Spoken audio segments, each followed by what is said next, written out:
I've been trying to upload some of the notes regarding your previous chapters in the e-portal, but due to some technical reason, you are also facing the same issue, I hope. So because of that, I'm not able to upload it still now.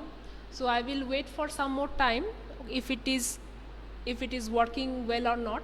If it is not working there, then in my next class, I will try to do everything here. Okay, I will be discussing the notes here. Maybe you will be given some time to write it down while I'm dictating here. Otherwise, there is no other option. So today we will start another new chapter from your beehive, from your textbook, that is My Childhood. So everyone just take out your beehive and open page number 68. My Childhood we are starting today. Now, My Childhood is actually a autobiography of APJ Abdul Kalam. APJ Abdul Kalam had written one autobiographical book. The name of the book you all must have heard, that is The Wings of Fire. Now this Wings of Fire was a book written by APJ Abdul Kalam with a collaboration of another writer. Another writer, his name is Arun Tiwari. His name was Arun Tiwari. So Arun Tiwari and Abdul Kalam, they collaborated and written and made this book. But this book is entirely about the story, about the life of Abdul Kalam, APJ Abdul Kalam. Now if you wonder who is Arun Tiwari, so Arun Tiwari was also one scientist, so they became friends in the same field, I suppose. So he was a scientist as well as an author. So he helped Abdul Kalam to construct a book for everyone to read about his rich life. So in that book, Abdul Kalam has mentioned many phases of his life. One such phase was about his childhood. So we are going to read about that particular childhood story of Abdul Kalam. That is also a fraction of that childhood story has been given in your syllabus as your text. My childhood. So my childhood here, my means Abdul Kalam. We are referring to Abdul Kalam. He is telling, I was born into a middle class Tamil family in the island town of Rameshwaram in the erstwhile Madras state. So he is telling where he was born. He was born in a Tamil family, middle class Tamil family. And where is the place? It is in Rameshwaram in the Madras state. Madras state means Tamil Nadu. Okay, presently Tamil Nadu. My father, Jainulabdin, had neither much formal education nor much wealth. Despite these disadvantages, he possessed great innate wisdom and a true generosity of spirit. Okay, so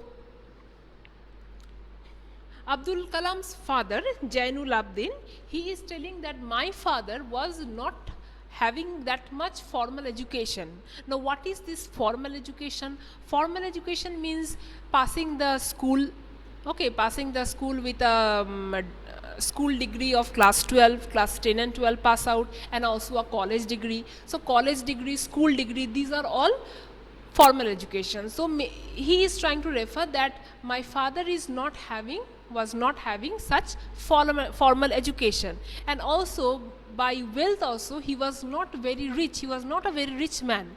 He was not a very rich person. But in spite of these disadvantages, his father, he is telling about his father was a very wise and rich man.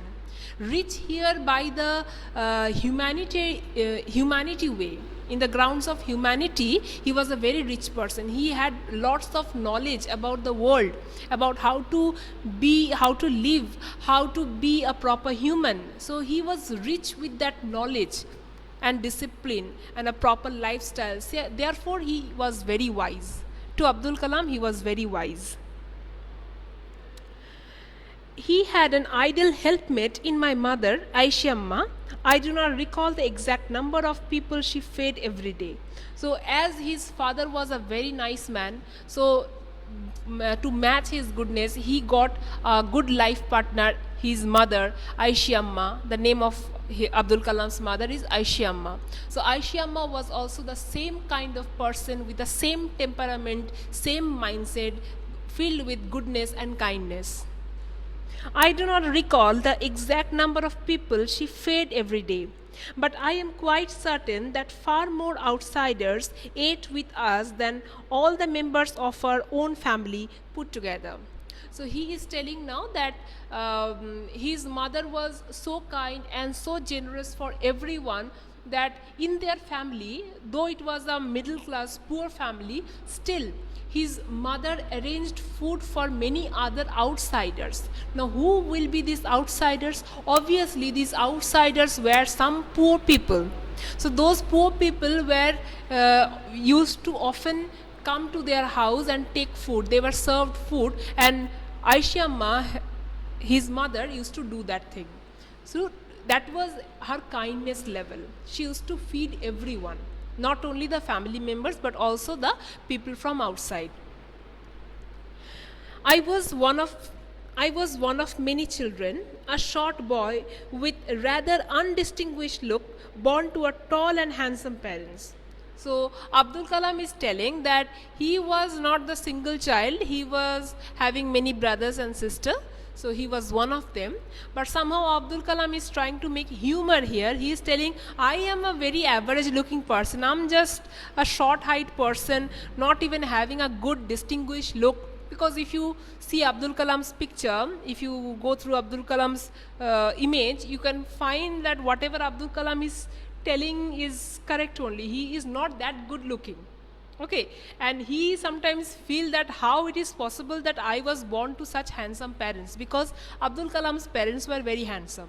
So he is telling, he is humoring himself that I am such an ordinary looking person born to such handsome parents. We lived in our ancestral house, which was built in the middle of the 19th century. It was a fairly large pakka house made of limestone and brick on the Mosque Street in Rameshwaram.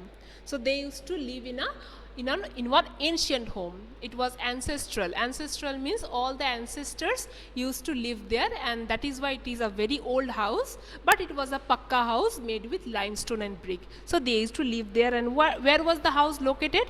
It was located on the Mosque Street of Rameshwaram. My austere father used to avoid all inessential comforts and luxuries. Austere means a person who follows the discipline and leads a very simple life. Okay, a very disciplined and simple life.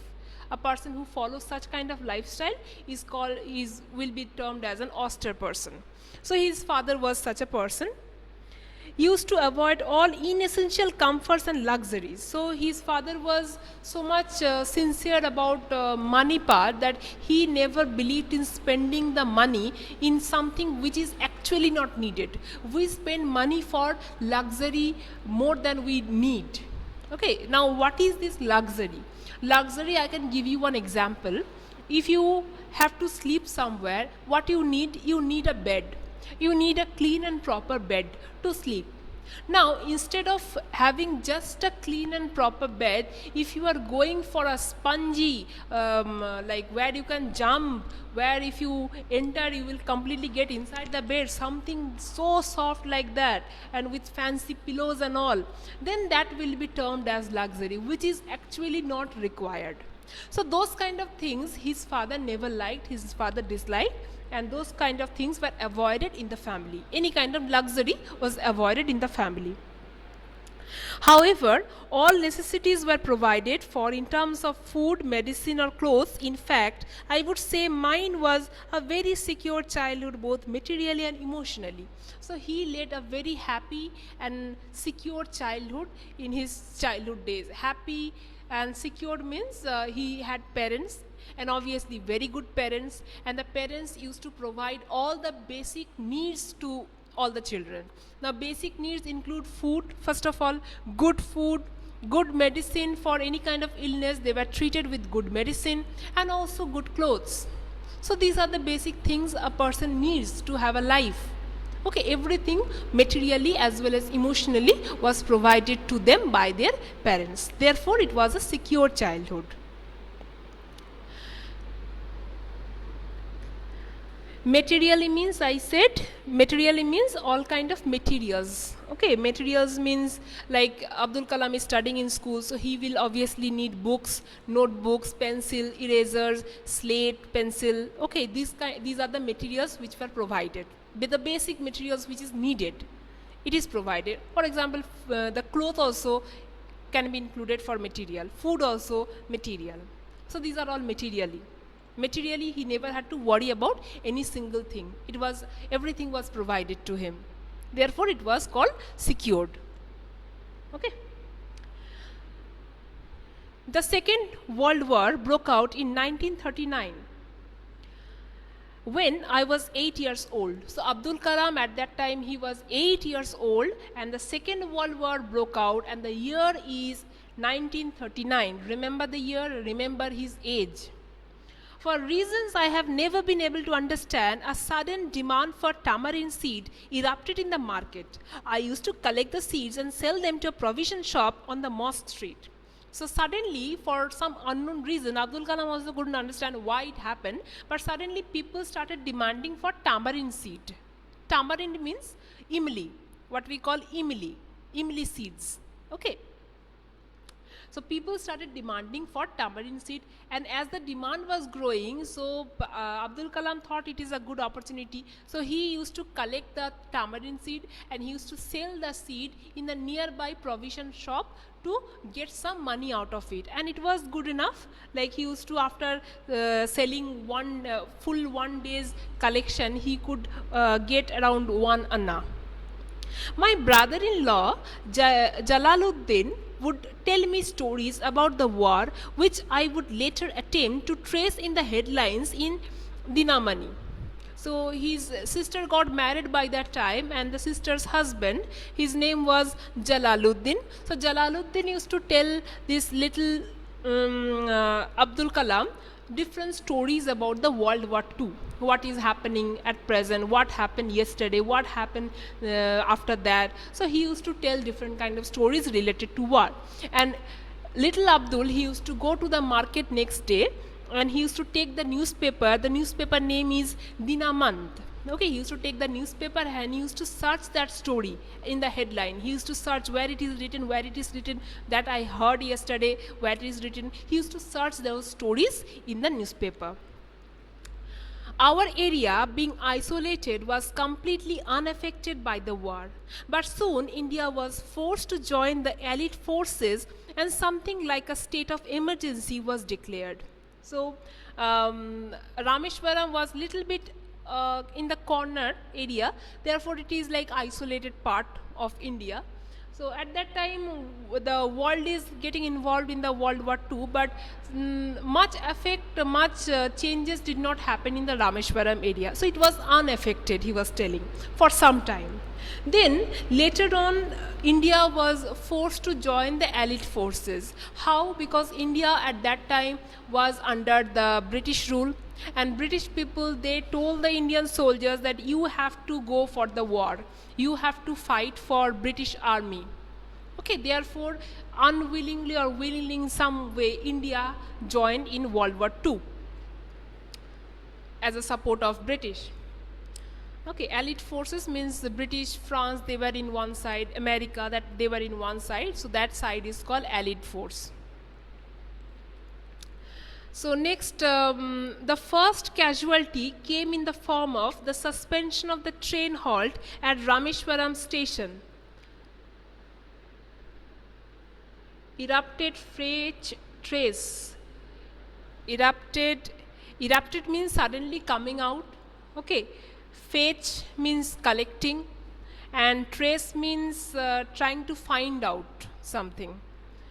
And isolated means getting separated from the mainstream.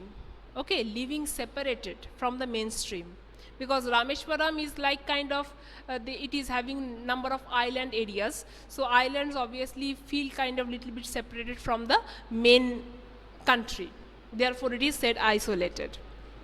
Okay, the first casualty came in the form of the suspension of the train halt at Rameshwaram station. Casualty means first problem that Rameshwaram faced, that is they cancelled all the trains that were coming and stopping at Rameshwaram station. So no trains were actually coming to Rameshwaram station. It was sealed. That area was sealed. Okay. So as a consequence, what is the problem? The problem of the newspaper sellers. Okay, their business was having the problem.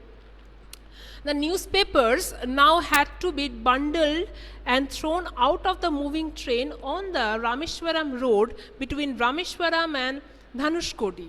So newspapers were, at first the newspaper were delivered in the station itself, but now as the trains are not coming in the station, the newspapers were thrown out from the moving train onto the road. The road nearby which the other trains are passing, the newspaper were thrown on the road, okay, on the Rameshwaram road instead of stopping at the station. So there the newspaper bundles had to be collected by all the newspaper sellers. Now, Rameshwaram was not sealed. A national emergency was declared at that time, and just because of national emergency, government has to take some measures, okay, to reduce the expenditure. Therefore, the trains were not going till Rameshwaram; they were going somewhere else. Okay, they were shortened. All the railway tracks were shortened for coping up with the expenditure of the war. Fine. So at that time, that forced my cousin Samshuddin, who distributed newspapers in Rameshwaram, to look for a helping hand to catch the bundles, and as if naturally I filled the slot. Samshuddin helped me earn my first wage. Half a century later, I can still feel the surge of pride in earning my own money for the first time. So Shamsuddin was his cousin, and he was in this newspaper selling business, and he needed someone to help him to catch those bundles from the moving train. So naturally, he approached to Abdul Kalam, and Abdul Kalam got that job for helping him collect the newspaper bundle. And as a help, he used to earn kind of amount of money, his first wage, Shamsuddin given to him. So if the question comes that what was Abdul Kalam's first income, first wage, so you have to mention this, like helping Shamsuddin, Abdul Kalam got paid from Shamsuddin, which was considered to be his first wage. And he was very proud of getting that wage. At such a little age, he got money. Okay, and he was very proud that it is my money, I have earned it. He was very proud, and he used to boast about it a lot. Meaning of halt means stop. Means if the train is stopping somewhere, means the train is halting there.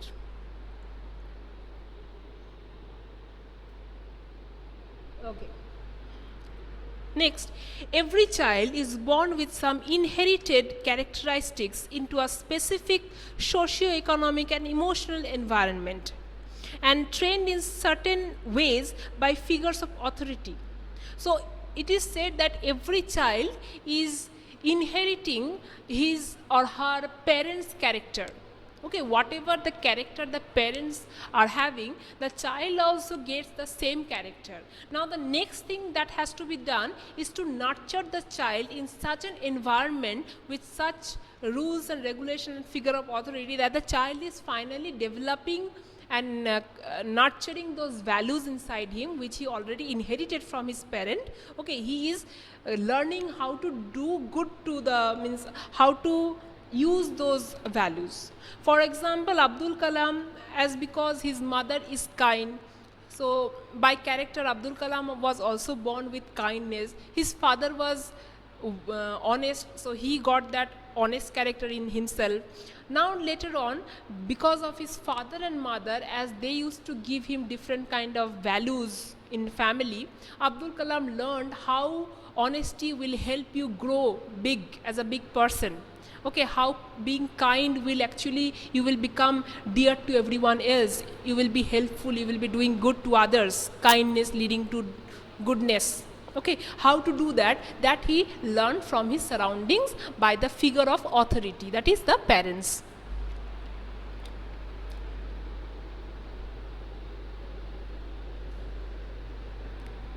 Okay. Next is,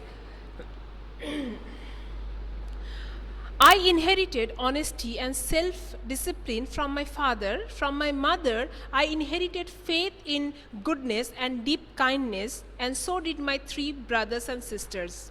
I had three close friends in my childhood: Ramananda Shastri, Aravindan, and Shiva Prakashan. So he is telling that he also inherited the honesty and disciplined life from his father, and from his mother he inherited that being kind, being good, that character he inherited from his mother. Not only him, but all his brother and sister, they also inherited the same values from their parents. Now Abdul Kalam is telling about his best friend. He had three best friends in school. One was Ramananda Shastri, another Aravindan, and another one was Shiva Prakashan. All these boys were none of us ever, all these boys were from Orthodox Hindu family, Hindu Brahmin families. As children, none of us ever felt any difference amongst ourselves because of our religious differences and upbringings. So these four friends, okay, three of them, these three best friends, they belong to an Orthodox Hindu Brahmin family. But even so, even being so, as long as they were children, they never felt this difference between, means amongst themselves, that we are Hindus, you are a Muslim. Okay, they never had any kind of differentiation sense in their childhood because of their upbringing, because of their family. They were so good in nature, they were so good in their mindset that they never allowed the children to have any kind of feeling of differentiation amongst themselves regarding religion. In fact, Ramananda Shastri was the son of Pakshi Lakshmana Shastri, the high priest of Rameshwaram temple. Later, he took over the priesthood of Rameshwaram temple from his father. So, Ramananda Shastri, he was actually the son of a head priest, of a high priest of Rameshwaram temple. So his father was the head priest of Rameshwaram temple, and later on he succeeded his father and he became the priest of that same temple. Aravindan, what happened to him? He went into the business of arranging transport for visiting pilgrims. So he went into the separate business, and Rameshwaram is a spot, is a religious spot, okay, Hindu religious spot. So different people used to come from different corners of the country, and they used to come for puja, for worship as a pilgrim. So they obviously needed some transport facility. So he went into the business, Aravindan went into the business of arranging the transport for those pilgrim visitors. And the other friend, Shiva Prakashan, he became a catering contractor for the Southern Railway. He went into the catering business of the railway, Southern Railway. Now next, during the annual Sri Sita Rama Kalyanam ceremony, our family used to arrange boats with a special platform for carrying idols of the Lord from the temple to the marriage site situated in the middle of the pond called Ramatirtha, which was near our house. Events from Ramayana and from the life of Prophet were bedtime stories my mother and grandmother would tell the children in our family. Now here Abdul Kalam is telling that they used to have one ceremony. Every year they used to have one ceremony there, that is Sita Rama Kalyanam ceremony. Means Lord Ram and Sita were given married again. Means they used to get married every year in that particular ceremony. So it was a kind of festival there. So for that festival, the statue, the idol of Lord Rama has to be carried on a platform, on a boat, and they had to reach one small place in the middle of the pond, which is the marriage site where the main puja used to happen. And the responsibility of arranging a boat, of arranging a platform to carry Lord Rama's idol, the responsibility was given to Abdul Kalam's family because they used to live near that site. Okay, so they were involved in a Hindu religious festival. Next, in during sleep, when they were all the children were sleeping, the mother and the grandmother, they used to tell the children bedtime stories. Okay, they used to listen to different bedtime stories, and the bedtime stories included different incidents and facts from Ramayana, as well as different stories about Prophet Muhammad. So from the childhood, you can see Abdul Kalam as well as his brother and sister, they were given an equal perspective from different religion. Okay, they were never meant to feel that there is a religious difference. Stories from Ramayana as well as from the life of Prophet Muhammad, everything was given one equal importance, okay, for these children. So they develop themselves in that way without getting kind of narrow-mindedness about one particular religion. One day, when I was in the 5th standard at Rameshwaram Elementary School, a new teacher came to our class. I used to wear a cap which marked me as a Muslim, and I always sat in the front row next to Ramananda Shastri, who wore the sacred thread. Now one day something happened. A new teacher came to their school, and their school name is Rameshwaram Elementary School, means primary school. Okay, there one new teacher came, and Abdul Kalam, every day he used to sit with Ramananda Shastri in the front row. That day also he was sitting there, but when the new teacher came, the new teacher immediately understood Abdul Kalam as a Muslim boy because he was wearing that cap. He was wearing that cap that normally Muslim men used to wear. Okay, he was wearing that cap, and that cap signified him to be a Muslim. And beside him, he was shocked to see was a boy who was wearing that sacred thread. Now, what is this sacred thread? The thread, the poite, which is worn by a Hindu Brahmin boy. That is a sacred thread. So he was shocked with the fact that one Muslim boy is sitting beside one Hindu Brahmin boy, and how it is possible. He was not able to tolerate that fact.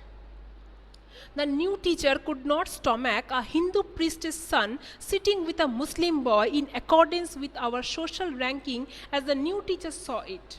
I was asked to go and sit on the back bench. So he was not able to tolerate, he was not able to digest this matter that they both are sitting together, being different in religion.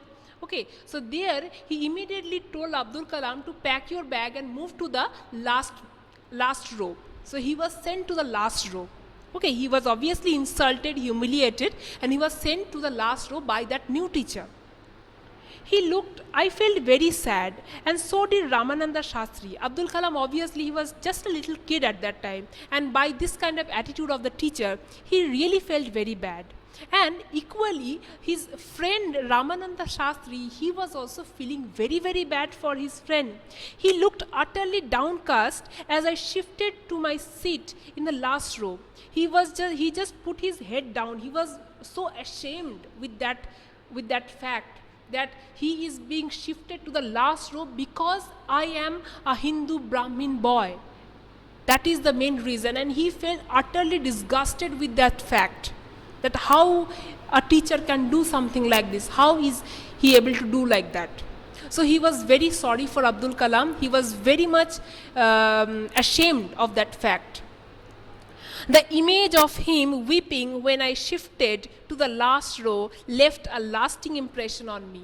So when Abdul Kalam was shifting towards the last bench, at that time Abdul Kalam saw that his friend Ramananda Shastri was actually crying, was actually weeping.